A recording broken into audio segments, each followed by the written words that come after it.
Maganda ho talaga. Maganda ho talaga. Pinagawa ko ito hindi para sa akin. Pinagawa ko po ito para sa nanay ko nung nabubuhay pa siya. Ah, Napabayaan na lang po kasi wala pong tumitira. Ang tagal-tagal ko pong hindi umuwi. So I've been away for so long and I haven't been around. Kaya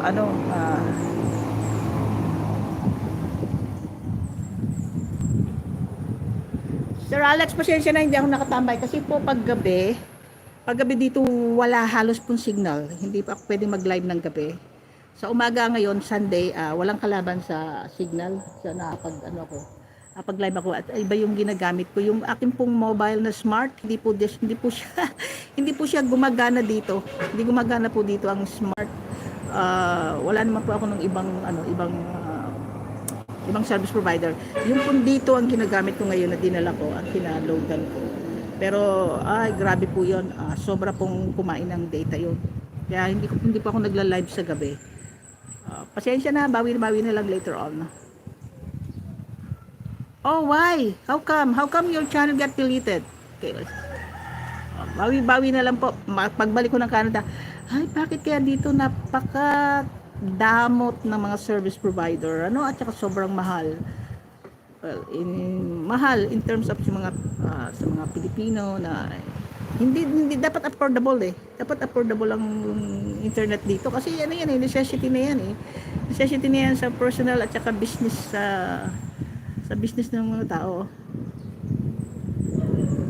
Gamerman, okay. Yeah, I think I left a comment on one of your posts and I'm asking why. What happened? Why your channel almost got deleted? You have to be careful now, Gamerman. Because I think YouTube is more strict now.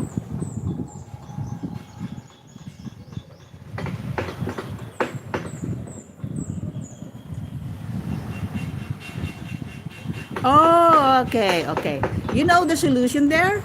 If you have sounds that may be copyrighted or offensive or not allowed, all you have to do is go back to the video and mute it. You have to mute it.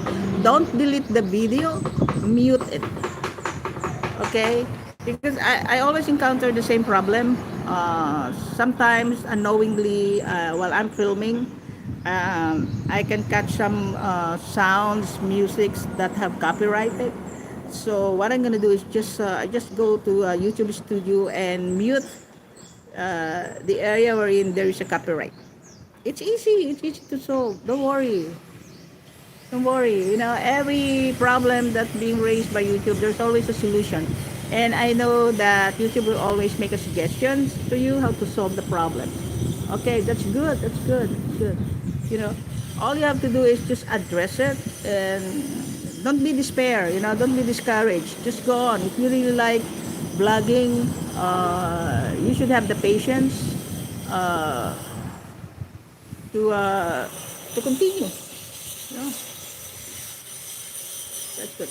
Okay, I've been streaming for 2 hours already, so I would like to thank everyone who had stayed, who liked, and who visited my live.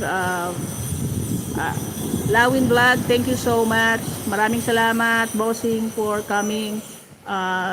Manong Alex, maraming salamat sa pagdalaw, sa pagtamsak at sa pagstay. Maraming salamat sa mga pamangkin ko, kamag-anak ko dyan. Salamat. Sino pa? Erlyn Vlog, BFF, thank you so much sa pagtambay mo. Who else? And Gamerman, you know what? Just continue, okay? Don't be discouraged, don't be despair. For every problem that's being raised by YouTube, there's always a solution. Correct. There's always a solution.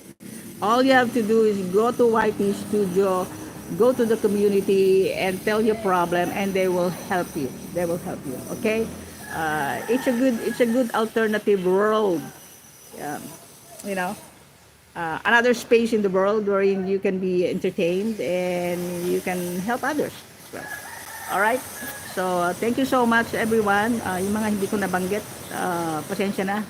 At tayo po ay magpapaalam na. Maraming salamat po.